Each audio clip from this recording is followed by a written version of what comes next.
அன்பிற்குரிய சகோதரர்களே, எங்களில் பல சகோதரர்களை பார்க்கிறோம். முஸ்லிமான சகோதரர்களை பற்றி பேசுகிறேன்.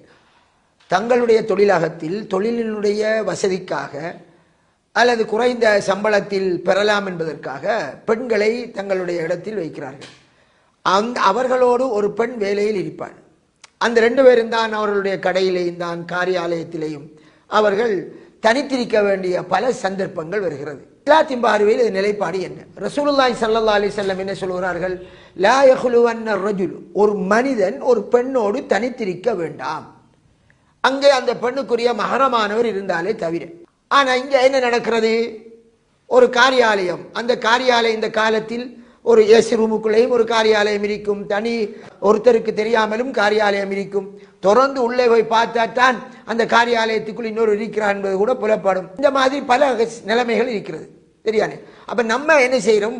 பெண்களை குறைந்த சம்பளத்தில் எடுக்கணும் என்பதற்காக எங்களுடைய முஸ்லிம் சகோதரர்கள் அவர்களை அமர்த்துகிறார்கள். ரசூலுல்லாஹி ஸல்லல்லாஹு அலைஹி வஸல்லம் தடுக்கிறார்கள். ஒரு பெண்ணோடு தனித்திருக்க வேண்டிய நிலைகள் வரும்போது தவிந்து கொள்ளணும். ஏன் சொல்கிறார்கள்? அங்கே 3ஆவதாக ஷைத்தான் இருப்பான் என்பதையும் சொல்லுகிறார்கள். அதனால அன்பிற்குரிய சகோதரர்களே, நீங்கள் ஹலாலாக உழைக்க வேண்டும் என்று விரும்பினால், நாம் முஸ்லிம்கள் ஒவ்வொருவரும் ஹலாலாக உழைத்து ஹலாலை சாப்பிட்டால் தான் எங்களுடைய இபாதத்துகளும் கபூலாகும்.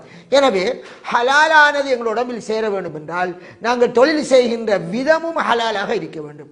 ஒரு ஹராம் எங்களுக்கு தடுக்கப்பட்ட ஒரு நிலையிலே ஒரு பெண்ணோடு நாங்கள் தனித்து நிற்க வேண்டிய நிலைகள் நிறைய வரும். கடைக்கு ஆக்கள் வரவில்லையா, ஆபீஸுக்கு ஆக்கள் வரவில்லையா, நாங்கள் 2 பேரும் தான். அந்த நேரம் நாங்கள் விரும்பியதை பேசலாம், ஷைத்தான் எங்களுக்குள் வந்துடுவான், பல உணர்வுகளை தூண்டலாம், பல பிழைகள் நடக்க வாய்ப்பு இருக்கிறது. இதை நாங்கள் சமுதாயத்திலே கண்டு கொண்டிருக்கிறோம்.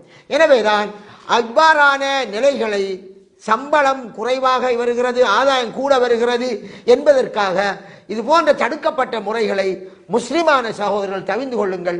அப்போதுதான் உங்களுடைய சம்பாத்தியமும் ஹலாலாக முழுமையான அல்லாஹ்வுக்கு பொருத்தமானதாக அமைய வாய்ப்பிருக்கிறது.